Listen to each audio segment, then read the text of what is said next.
As we gather tonight, the Jewish community in the state of Israel are in greater danger than at any time since the Holocaust, greatest I've ever seen. I can't even believe it.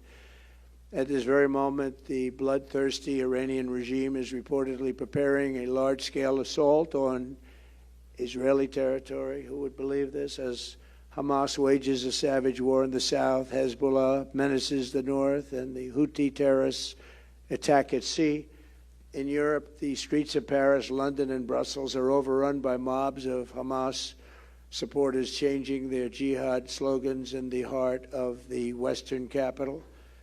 And in America, the evil anti-Semitism is rampaging all throughout our cities. The Democrat Party, our left-wing media institutions, a certain candidate for the President of the United States, which is hard to believe, and our colleges and universities, they're going loco. They've gone loco. Something's wrong with them. Never seen this. I never thought this could happen. Do you know, just to get off for a second, years ago, my father was a big supporter of Jewish people and Israel. He's not Jewish. He wasn't Jewish, but he was a great friend of a lot of Jewish people. And if you said, let's say 15 years ago, maybe not even that long, anything bad about Israel or Jewish people, you were finished as a politician, right? You were finished. You wouldn't do that, Congressman. You wouldn't do it anyway, but nobody would do it. The most powerful lobby in this country by far was Israel and Jewish people. Today, it's almost like, what happened? What happened? What happened to Schumer? What happened to all these people? Schumer's like a Palestinian, right? It's a Palestinian. You got to remember that, though. It's, it's shocking because I grew up where Israel was, was supported. My father was a builder in Brooklyn, and a lot of Jewish people. That's all he knew. That's all I knew, essentially. But we knew Jewish people, and they were great people. And we'd go to many events. I'd go with him, and it was great. The power, Miriam, of this lobby, this powerful, and it was for good, not for bad, of being Jewish and of Israel. And unfortunately, they're not necessarily the same, because you have Jewish people living in New York who really don't support. You look at the New York Times, and they do not support Israel, and I don't think they support Jewish people, you want to know the truth. And you wonder where it all came from. But why did it come? And they have to get together. They have to be strong. Because it's never been under attack like this. It's never been under siege like this. But 15 years ago, it was the absolute most powerful. You couldn't have an AOC +3. They wouldn't have a chance of being elected anywhere. And today you have AOC and some of these people, and they're pretty violent, and they hate Israel, and they hate Jewish people. And you're going to end up winning because you're going to have the president, okay? So you're going to end up winning. But you do have people, and it's amazing. The radical Marxist left and the sympathizers of the radical Islamic terror, who Democrats have imported from all over the world, have united around their hatred of America and their hatred for Israel. They have hatred. The toxic poison of anti-Semitism now courses through the veins of radical Democrat Party. I mean, this is a radical group of people. I never thought I'd see that either. They have gone crazy. And instead of expunging this hatred, Kamaala Harris is pandering to it. He wouldn't even meet Bibi. He wouldn't talk to him, didn't want to talk to him, didn't want to mention. When they finally were forced to meet, she wouldn't be there. She wouldn't be in Congress, and they were forced to meet. It was like she couldn't stay. She just wanted to get out of the room. You can't have that. She'll let it go. She'll let Israel go. We're here tonight because we believe that this vicious outbreak of militant anti-Semitism is very militant, must be given no quarter, no safe harbor, no place in a civilized society. We must reject it in our schools, reject it in our foreign policy, reject it in our immigration system, and reject it at the ballot box this November. You know, Jewish people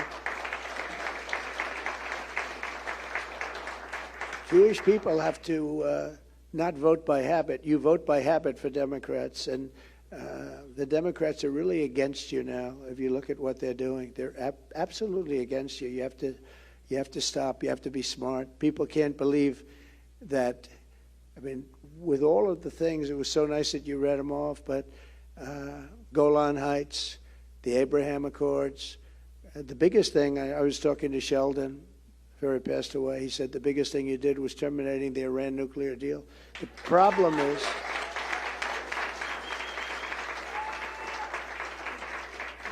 and then, of course, Jerusalem and the embassy and the capital of Israel. But the Iran nuclear deal was the biggest thing. The problem is this administration did nothing with it. Iran was broke. They were broke. Nobody could do business with them. I said, anybody that does business with them, meaning oil, it's all about oil. Oil is the big money. You know, people make donuts and they make lots of things. It's all about the oil. Oil is the big money. They were broke. And I said to China, I said to every country, I said, any business with Iran, you can't do business with the United States. And I'm going to tariff the hell out of you if you do.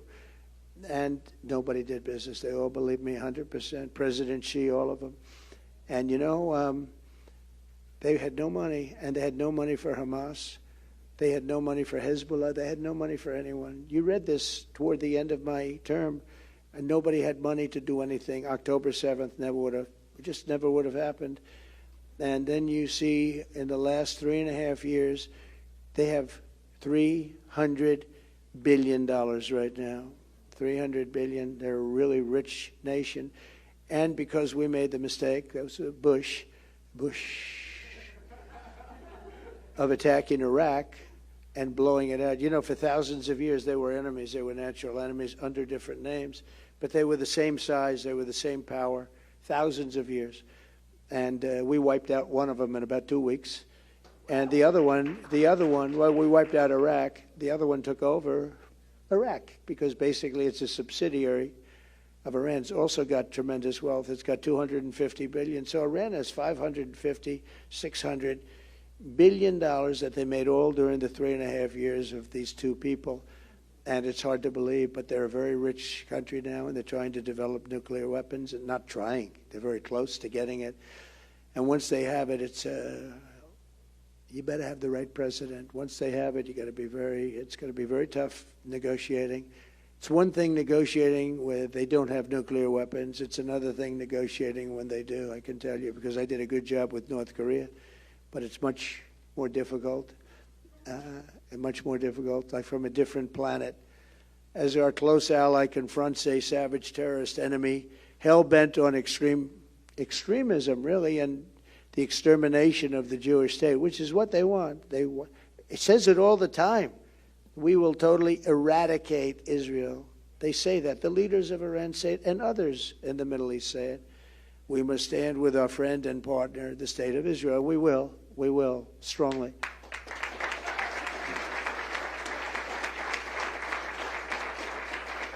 And you'll be okay if you have the right president. You have the wrong president, like her, honestly, you don't have a chance.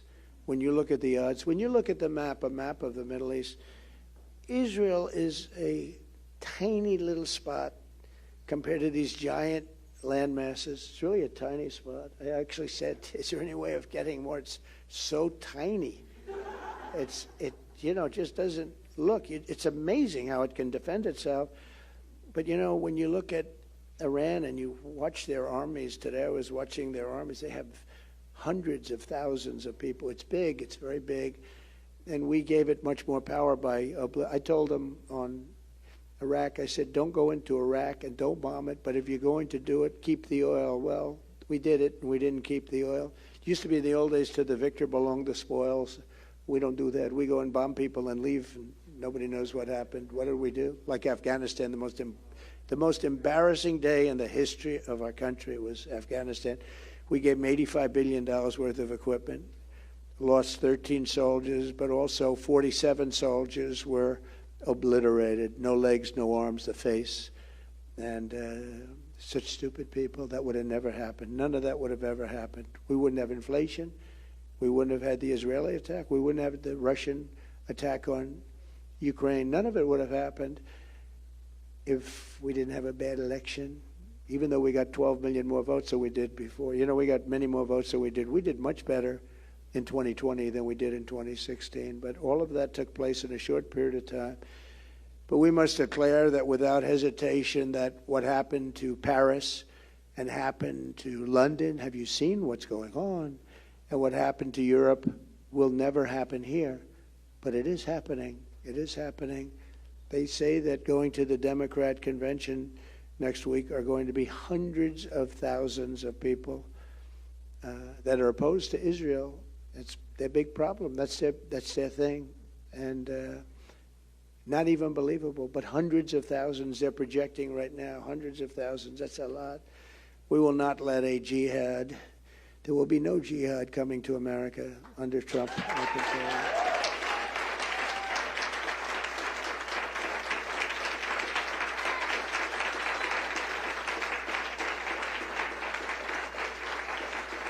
The surge of chaos and bigotry and violence the Jewish community is witnessing today is the direct result of weakness, radicalism, and cowardice of the Harris-Biden administration. Kamala Harris restored funding to the Palestinian Authority, as you know. She was the one that led it, and the UN Relief and Works Agency, which both funnel money directly to Hamas. She's the one that led it. And then you vote for her. I don't you got to talk to your friends, talk to your people. Ziggy, please. No, do you understand? Ziggy understands. She can't even believe it. But these are the people that give her money, and she's giving money to Hamas, Hezbollah, all of them. She's the one that really pushed for it. She supported removing the Houthis from the list of terrorist organizations, and she got that list taken out. She's the one that really pushed it hard. And remember, 5 or 6 weeks ago, everyone thought she was a nothing. Now all of a sudden, because she was the one, they were politically correct. You know, they did that only because they wanted to be politically correct, so nobody went and challenged her. All of a sudden, it's like, she's the greatest ever. She's Margaret Thatcher, liberal version, right? Can you believe it? She was nothing 5 weeks ago. She was the worst vice president ever. She was the worst border czar in history. Now she says, I wasn't the border czar, but she was in charge of the border. She did a horrible job. But a group whose motto includes the words, death to America, death to Israel, and a curse on all Jews. That's what their motto is. Most egregiously of all, Kamala Harris and Joe Biden, who doesn't know he's alive, by the way, delivered over $100 billion in sanction relief to Iran. They gave them a lot of money. They gave them $6 billion to a hostage. $6 billion. $6 billion. And it's unbelievable the amount of money they give for the... You know, when you do that, they're just going to keep kidnapping people, whether it's Russia or them or anybody else. Look what happened in Russia. We got a basketball player. They got the greatest reign of terror. This is the man, the Prince of Death, right? They call him the Prince of Death, Ziggy, right? He's the greatest arms dealer in history, they say. This is what we got. They got him back. I wonder what they're doing with him. Unsurprisingly, Iran is now trying to tilt the election in Kamala's favor very strongly. They're openly fighting for it. Kamala Harris is the candidate of the forces who want to destroy Western civilization, but most particularly Israel and Jewish people. And I'm the candidate of those who want to defend Western civilization, defend Israel, and defend the United States of America. Right?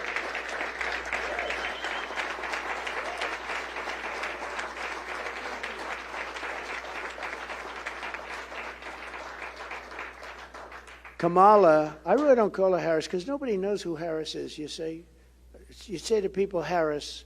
Who the hell is Harris? Isn't it a weird deal? Nobody knows. Even me, I'm saying Harris. I'm saying, who is that? It's like, oh, Kamala, because at least people know who she is. But Kamala and Biden's weakness and indulgence of Israel's enemies directly enabled the monstrous October 7th attack on Israel. Would have never happened. They knew nothing was going to happen to them with Biden. The deadliest day for Jews since the Holocaust by far. Hamas slaughtered whole families, raped women, and burned Jewish civilizations alive and screaming. And we got to see the same video. It's incredible. And, you know, they actually deny it even took place. You have people that deny it ever took place. We do know that, right? They deny the Holocaust. But now you have a modern version denying that October 7th. I've seen it. They say it never took place. A lot of these protesters say, I don't know if they believe it, but they've been brainwashed or something. They deny it ever took place. A lot of people say that, which is pretty amazing, actually. This evil atrocity would never have happened if I was president. Remember that. It never would have happened, and it didn't happen. There was never a threat of it. Nobody ever even thought about it. With us, there was zero chance of such an attack, yet almost before the blood of the October 7th victims was dry, and even as innocent civilians remained hostage in the hands of the terrorists, and they are rough terrorists too, rough. Kamala Harris and Joe Biden began to betray Israel in an effort to appease the Hamas caucus in the radical Democrat Party. From the start, Harris has worked to tie Israel's hands behind its back, demanding an immediate ceasefire, always demanding ceasefire. It's like incredible, like they never saw what happened. That would only give Hamas time to regroup and launch a new October 7th style attack, whether it's in a year or 2 years or 5 months or 10 years, on innocent women and children. And the hostages are largely dead. I've been saying it for a long while. If you've been watching over the last few days, Hamas is really being difficult to negotiate with. And the reason is they're dead. Not all, but almost all, a lot.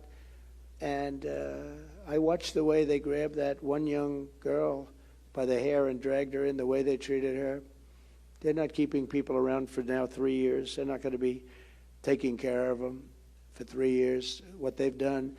And they're probably saying to themselves, we blew it, because everybody wants them to negotiate. They're willing to give them anything. All they do is they want their hostages back, right? They want their hostages back, and Hamas keeps saying, oh, the hostages are gone. They're probably saying to themselves, why did we kill everybody? But I think you're going to have very few people left. You're going to have a lot of them. A lot of people that they think are alive are not going to be alive. These are very savage people. Just last week, Kamaala even said she would consider imposing a full arms embargo against Israel, one of the closest allies in the world of the United States. This is unthinkable. She said that. She wanted to impose an arms embargo on them like they did nothing wrong. It's not believable. Under no circumstances should a radical extremist who flirts with an embargo against Israel, a major embargo too, just a complete embargo, Israel to get nothing, ever become commander-in-chief of the U.S. military. You know, once the enemy sees if she was ever in there, they will take advantage of Israel beyond. The biggest strength that Israel has is they know that, like with me or somebody else perhaps, but fewer and fewer people, but they know with me that they have total protection. They will not know that if this other one gets in. They know that, they almost know certainly that they will have no protection, and that it will almost considered a benchmark in the people that she's dealing with. This is a radical left lunatic that we have running for office, and I'm trying to brand her as such, because if I don't, you know, they get a lot of support. They get a lot of money coming in from lots of bad places. So we have to win the election. When I'm back in the Oval Office, I will support Israel's right to win its war on terror. They have to have a right to win the war.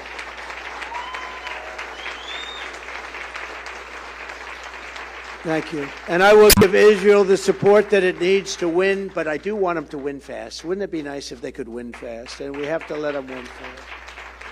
We will restore stability and peace to the Middle East, and we will be sure that it will be peace through strength. You know, we had peace through strength.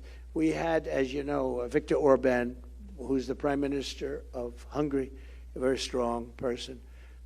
And they asked him a few months ago, why is it that the world is breaking out? You have October 7th, you have Israel, you have Russia. The whole Middle East looks like it's going to blow up. Europe looks like it's going to blow up. The whole world is going to blow up, and China's flying its bombers all over Taiwan. And he said, it's very simple. President Trump is not there. The only way we're going to solve it is President Trump has to be there. Now, he said something that I wouldn't say. He said they were petrified. They were scared of President Trump. They didn't know what the hell he was going to do. They're not afraid of anybody else. So I wouldn't use that word, but they did have respect for me. I knew them all. And they're tough, and they're sharp, and they're at the top of their game, unlike our people. They're at the top of their game. But it was something that he said. He said that would never happen if Trump were there. They said, how would you solve the problem? He said, President Trump wins the election, it'll all be solved very quickly. It's true. I feel it's true. I mean, I know what we're doing. To our enemies around the world, we want our hostages back, and they better be back before I assume office.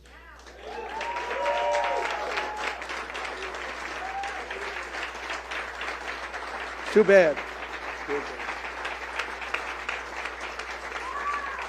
Too bad, because so many are gone. You know that. I think most of the people in this room. I watched some of the mothers in Israel saying, my son, but I haven't heard, in 2 years. They have no idea.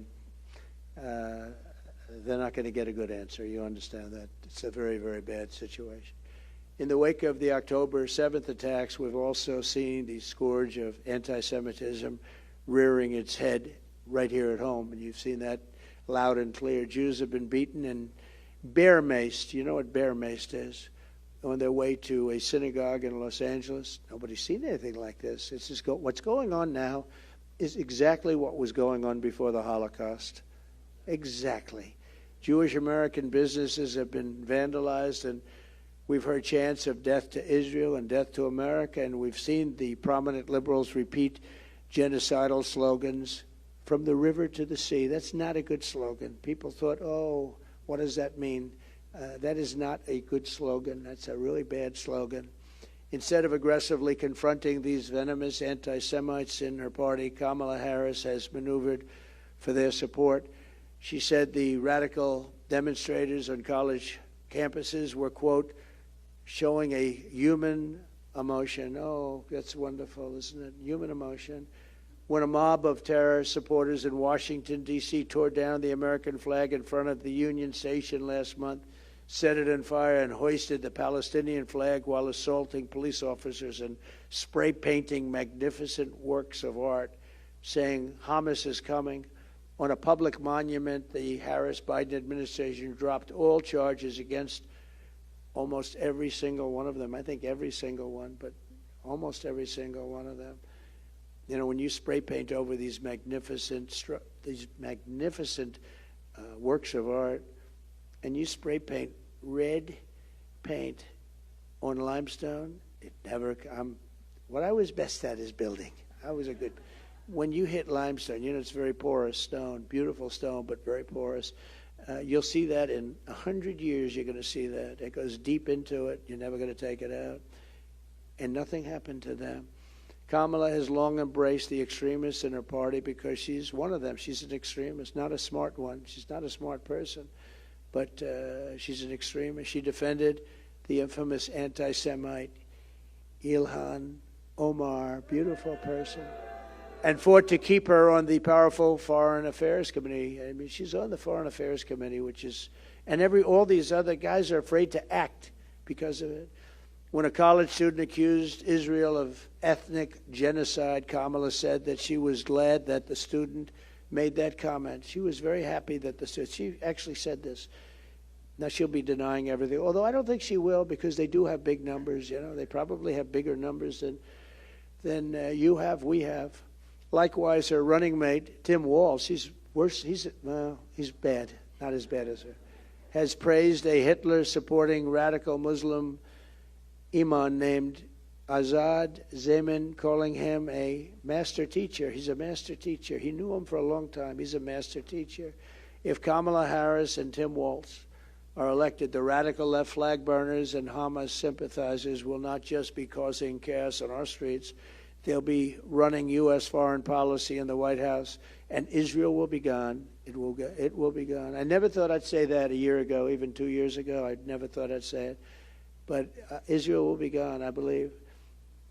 And remember, everything Trump said was right. Do you ever see the sign? Everything I said was right. I actually think it's true. It's common sense. We have the party of common sense, right? We have you talk about it. It's the party of common sense. It's going to be gone. These people hate Israel. They assume they hate Jewish people, but they hate Israel. And I think it will be gone. It's very fragile right now. They're fighting on now 3 fronts. It started off on one front, but they don't have enough people to fight on all three. And then you see these vast army of millions of people with hundreds of billions of dollars of cash in the bank, and they go out and hire soldiers of fortune on top of everyone they have. You can't fight that very easily. We must not let any of that happen. You must vote this November. If Kamaala wins, terrorist armies will wage an unceasing war to drive Jews out of the Holy Land. They will do that. Iran and its proxies will spread bloodshed and death all around the globe. And as she continues to set the world on fire, and I understand her well, I've seen her well, I've studied her now, I have to study her, because unfortunately, by winning the debate so decisively, he got out. A friend of mine said, "You did a horrible job." What? He said, "Well, actually, you did so well that there's no way he's going to be able to survive that shellacking." And I said, I called him up last week. I said, "You are right. But we should do just as well against this one, and better maybe in certain ways, because, we have to define her. We have to let people know. You have to let people know, because she failed her bar exams immediately. Maybe, did anybody in the room fail their bar exam? I know Jason did. Jason Greenblatt did. I know that. But Kamala Harris will support unlimited migration from terrorist hotbeds into the United States. When I'm president, we will deport the foreign jihad sympathizers, and we will deport them very quickly, and Hamas supporters will be gone. If you hate America, if you want to eliminate Israel, then we don't want you in our country. We really don't want you in our country. I will ban refugee settlements from terror-infested areas like the Gaza Strip, and we will arrest the pro-Hamas thugs who vandalize federal property and make really life very, very difficult in this country for a lot of people. I will put every single college president on notice, and we just lost another one today from Columbia. How weak, how pathetic are these people? How weak are they? Can you imagine these people running these colleges, and they're afraid to say anything even slightly negative to these groups that want death? The American taxpayer will not subsidize the creation of terrorist sympathizers on American soil. It won't happen. Colleges will end the anti-Semitic propaganda, or they will lose their accreditation and every single last penny of federal support.